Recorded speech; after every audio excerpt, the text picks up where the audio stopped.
마블 10주년 기념작 어벤져스 인피니티 워. 스포일러 방지라는 명목으로다가 영화 시사회는 개봉 직전 날 진행됐죠. 솔직히 그런 면 때문에 걱정이 약간 됐습니다. 혹시 영화가 재미없어서 시사회 날짜를 이렇게 잡은 건가 싶은 생각도 들었던 게 사실이에요. 그럼에도 불구하고 제가 이 영화에 가진 기대치는 최고조에 달했습니다. 저뿐만이 아니라 대부분의 사람들이 그랬을 거예요. 최근 10년 동안 대중들이 이 정도로 기대했던 영화도 없었죠.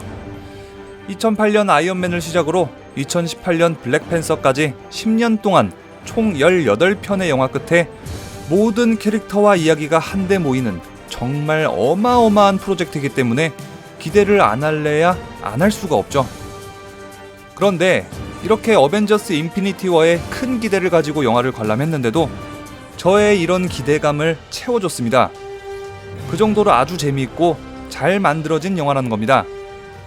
액션 오락 영화니까 이 부분부터 한번 살펴볼까요?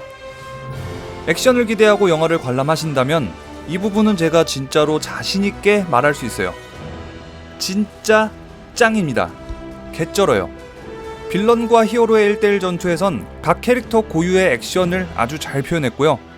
화려하고 눈이 즐겁습니다. 1대다 다대다 전투에서 역시 캐릭터 고유의 액션 동작과 특징을 놓치지 않으면서도 캐릭터들의 개성을 살린 액션을 서로 합치고 연합하고 합을 맞춰서 이뤄내는 액션들이 와, 이거 정말 볼만해요. 이거 와칸다 전쟁은 또 어때요? 이것도 장난 아닙니다. 규모 면에서 본다면은 지금까지 나왔던 마블의 액션 장면들을 그야말로 압도합니다. 히어로들 그리고 악당들이 말 그대로 전쟁을 치르는 모습부터 모든 히어로들이 연합해서 타노스에 대항하는 장면은 코믹스 팬, 마블 팬, 영화 팬 할 거 없이 꿈에서나 상상했을 거예요. 그런데 여러분들의 상상, 기대감 충분히 채워주고도 남을 겁니다. 그리고 어벤져스 인피니티 워의 액션은 영화 시작부터 끝까지 계속해서 일어납니다. 하지만 피로감을 느낄 수도 있겠어요. 저 개인적인 느낌은 액션이 즐겁긴 너무 즐겁고 재밌었지만 액션 비중을 살짝만 줄이고 이야기의 시간을 조금만 더 투자했으면 어땠을까 하는 아쉬움이 남기는 합니다. 그럼 어벤져스 인피니티 워의 이야기를 스포일러 없이 간단하게 한번 살펴보겠습니다. 이야기는 타노스가 인피니티 스톤을 찾아가는 과정이 핵심입니다. 그리고 뉴욕팀, 와칸다팀, 가오갤팀 등등 여러 팀들의 이야기가 이제 서브 스토리죠. 스토리는 되게 단순해요. 타노스가 인피니티 스톤을 하나하나 찾아 나선다. 히어로들은 이런 타노스를 막으려고 노력한다. 이게 전부거든요. 이야기에 깊이가 있다거나 인물의 심리를 자세하게 묘사하거나 하지는 않아요. 아니, 사실 거의 불가능하다고 하는 게 더 맞는 표현이겠죠. 이게 어쩔 수가 없는 게 등장인물들이 너무 많기 때문에 주연급 히어로들이 한마디씩만 해도 시간을 너무 뺏어 먹어버리니까 아이돌 그룹의 각 멤버가 딱 한 소절밖에 못 부르는 거랑 비슷한 상황이죠. 하지만 마블 영화는 각 캐릭터들의 인물 설정, 관계 설정, 세계관, 능력 설정까지 이런 것들이 솔로 영화들을 통해서 전작들을 통해서 잘 다듬어졌기 때문에 이렇게 깊이 있는 설명을 하지 않고도 넘어갈 수 있고 전략적으로다가 대사를 최소화할 수 있는 거죠. 굳이 대사를 막 늘려서 설명충이 될 필요 자체가 없는 거고요.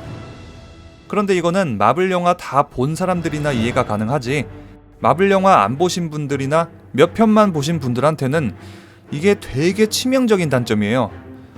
예전 영화들을 봐야 이해가 가능한 대사, 상황, 설정들 이런 것들이 거의 대부분이거든요.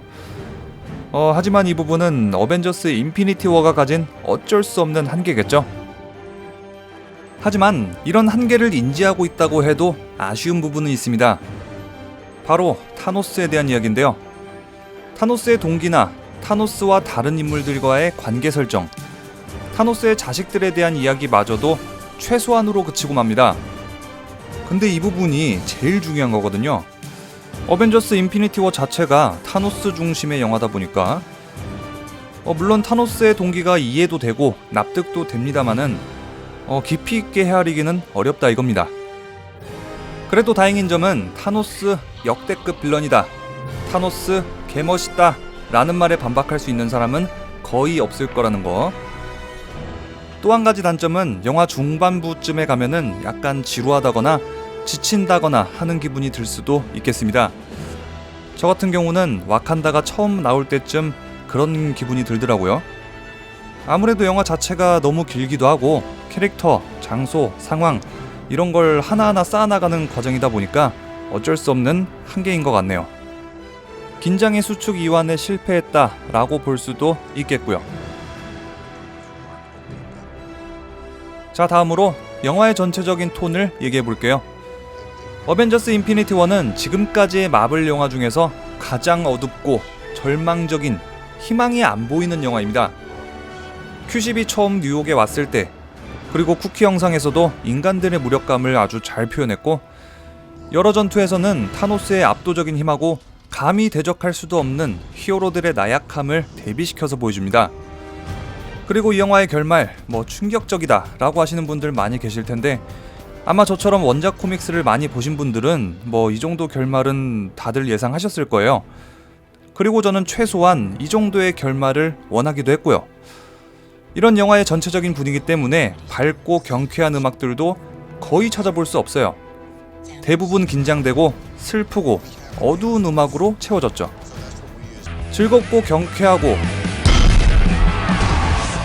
웃고 떠들고, 대체적으로 이런 분위기의 마블 영화들하고는 완전히 다르기 때문에 그런 톤을 바라시고 영화를 보신다면 실망할 수도 있겠지만, 저처럼 꿈도 희망도 없는 어둠의 다크를 좋아하신다면 이 영화 아주 마음에 들 겁니다.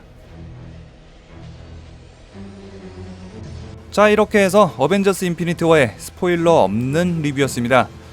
스포를 빼다 보니까 다소 리뷰가 짧은데, 다음 영상은 스포일러 리뷰로 어벤져스 인피니티 워에 대해서 훨씬 자세한 이야기로 돌아오겠습니다.